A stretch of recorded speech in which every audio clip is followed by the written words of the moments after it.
Mr. Tim Rogers, how are you, buddy? Richard, we've got Denim Day on the road here. Denim Day.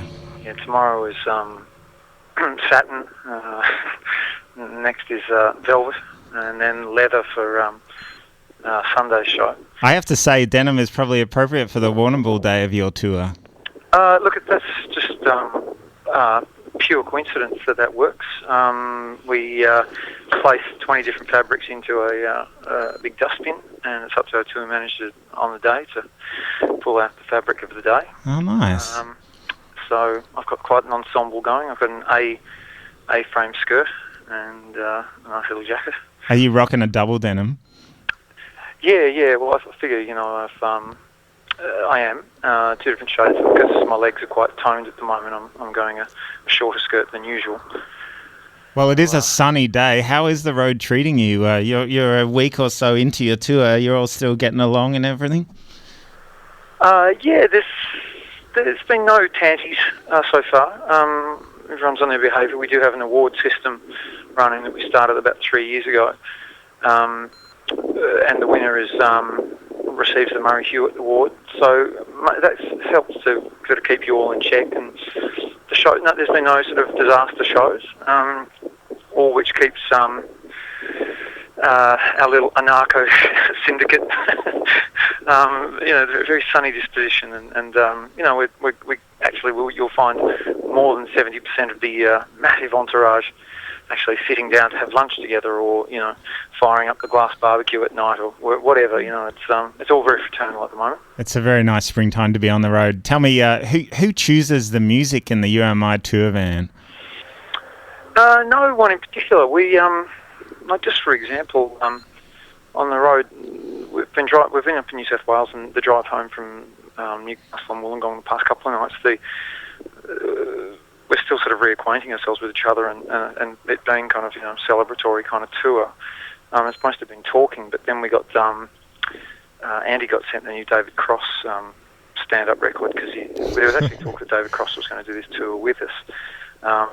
He's become a bit of a friend, and so we're listening to his new record, and that's had multiple spins. So although there wasn't one night when Rusty, our resident musicologist and purveyor of all things obscure, took us on a psychedelic excursion on the way back from a show the other night, and playing us Bulgarian psych tunes and Taiwanese psych tunes, and yeah, it was.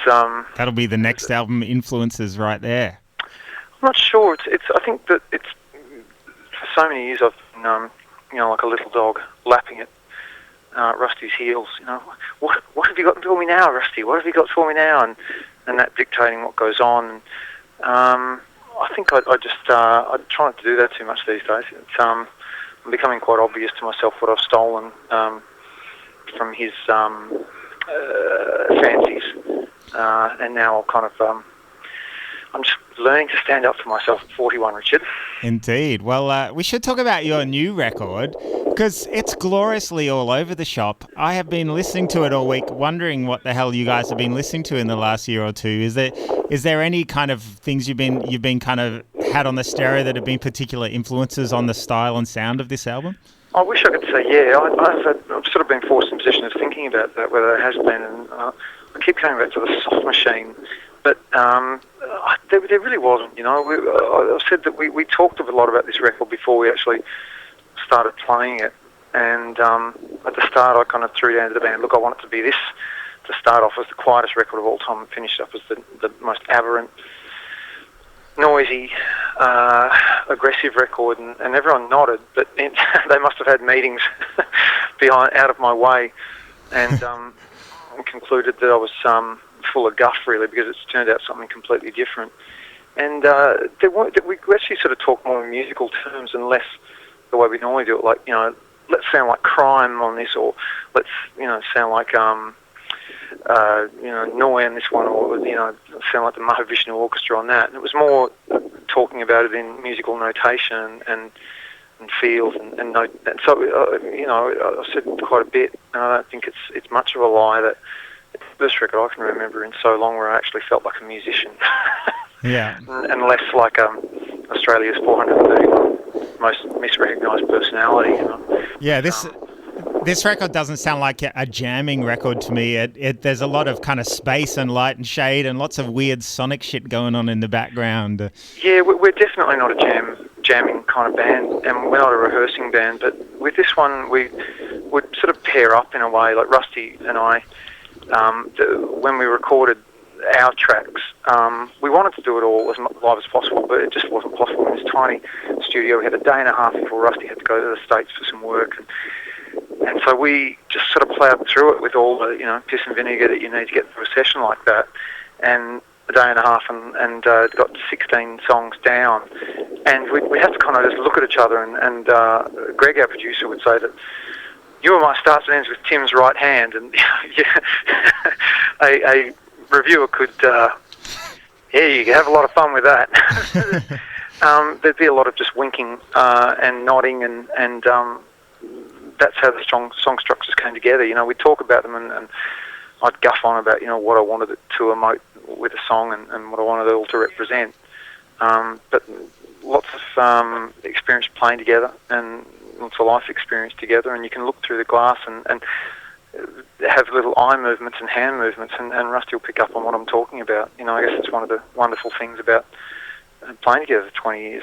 9 albums in, I actually had lost count, which I think is a beautiful thing, and the way it probably should be, because I have no idea how many Stones or Beatles records or whatever there is. But is there a point at which you kind of are always aware of where all your albums sit amongst all the others? Oh, I'm vaguely aware of it. I can't claim to be completely ignorant of where the band's gone, because it's pretty much dictated my life. Well, I've been in UMI for longer than I haven't been in UMI, Yeah. And so, there's I've sort of got it all there somewhere. There's a couple of years where, the late 90s and the start of the 2000s, where I find it difficult to pinpoint which year things came out, because there was just a lot going on then, and find it hard to ascribe, which record to which particular year. But I remember which order they're in, and I remember my bandmates' names, I'm pretty aware of, that the songs will get the best crowd reactions and the ones will get the worst. Yeah, it's, I've got my responsibilities to, be that guy in UMI. And the self-titled record, was there any particular thing that inspired not giving it a name? Well, the title I came up with, and I was stuck with, and the band all agreed with me for 2 bloody months. And then they sort of took me out and let me know gently that it would give people the wrong impression, and that it was just bound to be misinterpreted. And as much as I resisted, and I don't like to condescend to people, the more I looked at the title that I ascribed to it, I thought, hang on, it looks a bit smarmy, and I didn't want it to be felt that, because I'm very grateful that we're so grateful that we're able to keep doing what we're doing, that I didn't even want that to come across. So I couldn't come up with a better one, really. Yeah. And look, to tell you the truth, UMI's a fucking baffling name as it is. I still don't know what it means. My beautiful friend Nick Tischler came up with it 22 years ago, and look, let's just leave that on the cover, and hopefully by the end of the year we'll understand what the band name means. Tim, it's been a pleasure chatting to you. Now, you are on your way to rock Warrnambool. I actually have no idea whether Triple L has listeners in Warrnambool, but I assume that we probably do, because we have a big antenna in Dandenong. Warrnambool's beautiful, and I have really good shows out there by myself and with the Temperance Union. We haven't been there in a long while, and I can continue my research project on the history of Airborne, as we were discussing. You're also playing at a brewery tonight. That sounds like a recipe for trouble. No. Look, we're surrounded by booze 24 hours a day, and it's just if you want to get through the show or not. So yeah. So I've done gigs in opium dens before, and I still managed to get through them. It's we tend to get the order right these days, so it'll be all right. Nice one. Then tomorrow you're in Ballarat, and Friday night at Billboard, and Saturday night Traralgon. That's a crazy tour. You'll just be warmed up by the time you make it back to Melbourne. Yeah, I've got to admit, I love this town so much, and I love having to spend a couple of days back at home every now and then, and it is an extremely intimidating town to play music in, because, you know, you turn a corner and you see someone who's better than you and better looking and sounds better, and like so. I would be a complete lie to admit that I don't find playing Melbourne the most intimidating town of all. And you're happy to call yourself a Melbourneite these days? Well, it's where I sprinkle the chicken salt on my chips. So yeah, it's you know, wherever my daughter is, that's where I'll call myself. You know. Excellent. Now, just before you go, I have to ask you, I saw you play a month or so ago supporting Megan Washington. You ended up obviously having her sing on your record and then guesting on all her shows. How did you find playing to a room full of quite young ladies and Megan Washington fans? I'm guessing that was intimidating.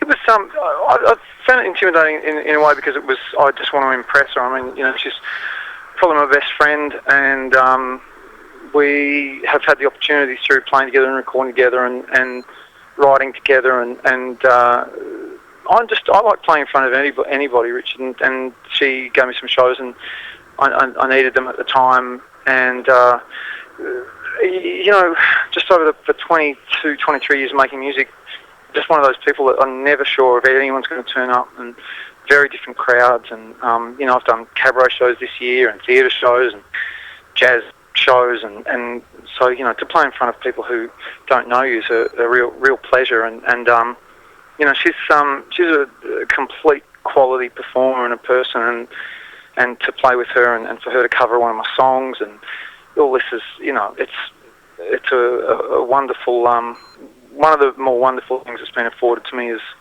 you know, being a you know, a singer and a guitarist. Yeah, I love playing with her, to tell you the truth, and you know, I thought her band was great, and people surrounding her, and, you know, the whole thing. All right, we're going to hear some UMI. Thanks for the call, Tim, and we will see you back in Melbourne Friday night at Billboard. Really appreciate your time, man. Thanks a lot. Ciao.